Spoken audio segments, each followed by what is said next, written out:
Ya, shalom saudara-saudara yang terkasih dalam Tuhan. Jumpa lagi bersama saya dalam renungan firman Tuhan hari ini.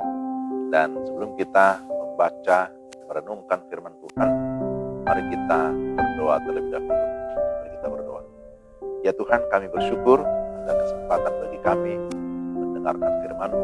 Kami memohon pertolongan Allah Roh Kudus, kiranya memberikan kami hikmat dan pengertian sehingga kami dapat memahami firman-Mu dengan baik. Dalam nama Tuhan Yesus kami berdoa.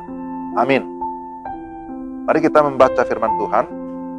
Pembacaan firman Tuhan dari Galatia pasal yang ke-6 ayat 1. Sebenarnya sampai ayat yang ke-10, lebih baiklah kita baca ayat 1 saja. Demikian firman Tuhan.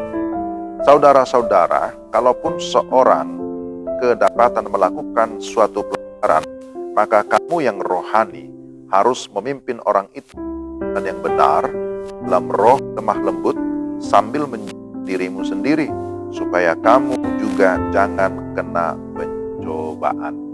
Demikian firman Tuhan, Galatia pasal 6 ayat 1. Renungan kita, saya beri judul cara pandang yang benar dalam pelayanan. Saudara-saudara yang terkasih dalam Tuhan, kata atau istilah pelayanan pastilah sangat familiar di pendengaran kita. Namun sekalipun demikian, kita tetap membutuhkan firman yang menuntun kita bagaimana dapat melayani dengan baik. Dalam Galatia 5, Rasul Paulus sudah menjelaskan tentang kemerdekaan Kristen melalui iman kepada Yesus Kristus.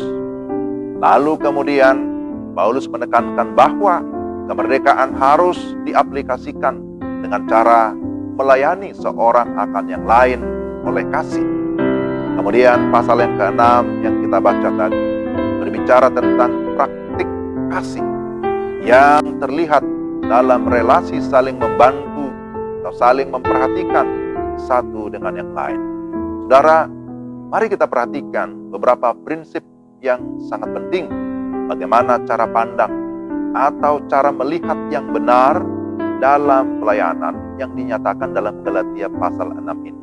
Pertama, lihatlah orang lain dengan rendah hati. Ayat 1 sampai dengan ayat yang kedua.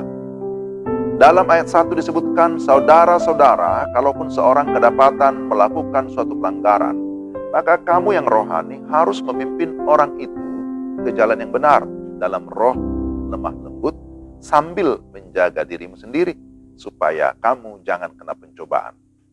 Kesombongan tidak memungkinkan seseorang untuk menolong orang lain, apalagi yang sedang terjatuh.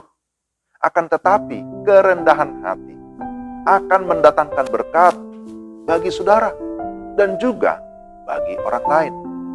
Bukankah air selalu mengalir ke tempat yang lebih rendah? Nah, ini yang pertama. Lihatlah orang lain dengan rendah hati.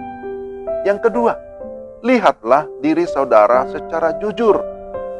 Dalam bagian ini Paulus mengingatkan orang percaya agar jangan memanfaatkan kejatuhan atau kelemahan orang lain untuk menunjukkan bahwa dia lebih baik, lebih dermawan, atau lebih rohani. Nah, kita bisa baca ini di dalam ayat 3 sampai 5. Jadi dikatakan, baiklah tiap-tiap orang menguji dirinya sendiri. Lihatlah diri sendiri secara jujur. Apakah motivasinya menolong adalah untuk memuaskan Tuhan atau memuaskan diri sendiri? Oleh sebab itu, saudara-saudara, hendaklah masing-masing menyadari dan mengevaluasi dirinya sendiri. Ingatlah bahwa Tuhan melihat hati. Benar ya? Tuhan melihat hati. Dan yang ketiga, lihatlah pemimpin saudara dengan penuh penghargaan. Dalam ayat 6 sampai dengan ayat 10, Rasul Paulus berbicara tentang bagaimana menghargai pemimpin.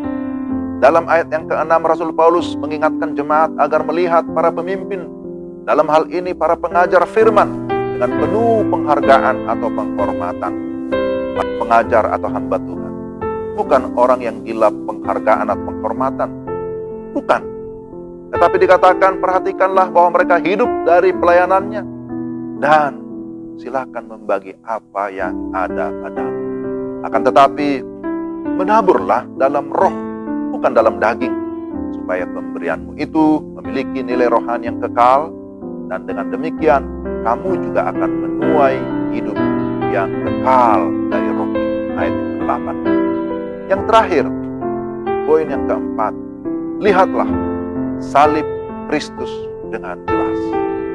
Ayat 14. Sekarang Rasul Paulus mengarahkan kita kepada prinsip yang paling mendasar. Lihatlah pada salib Kristus. Orang percaya sejati atau pelayan sejati bermegah dalam salib, sekalipun harus menderita. Ketika kita memandang salib Kristus, maka kita diingatkan akan kasih-Nya, pengorbanannya yang agung demi saudara dan saya. Dialah teladan bagi kita untuk bisa melayani. Melayanilah selagi masih ada kesempatan. Berbuat baiklah bagi semua orang. Tetapi dikatakan dalam bagian ini, terutama kepada kawan-kawan kita seiman. Marilah kita memperhatikan prinsip-prinsip tersebut, agar pelayanan kita berkenan kepada Tuhan. Milikilah cara melihat atau cara pandang yang benar sesuai dengan kebenaran firman Tuhan. Mari kita berdoa. Tuhan, terima kasih untuk firman. Kami memohon supaya Allah Roh Kudus menolong kami, untuk kami dapat mengerti firman, dan kami dapat mengaplikasikan atau melakukan dalam hidup kami tiap-tiap hari. Dalam nama Tuhan Yesus kami berdoa dan bersyukur. Amin. Demikian renungan kita hari ini. Tuhan memberkati kita sekalian. Shalom.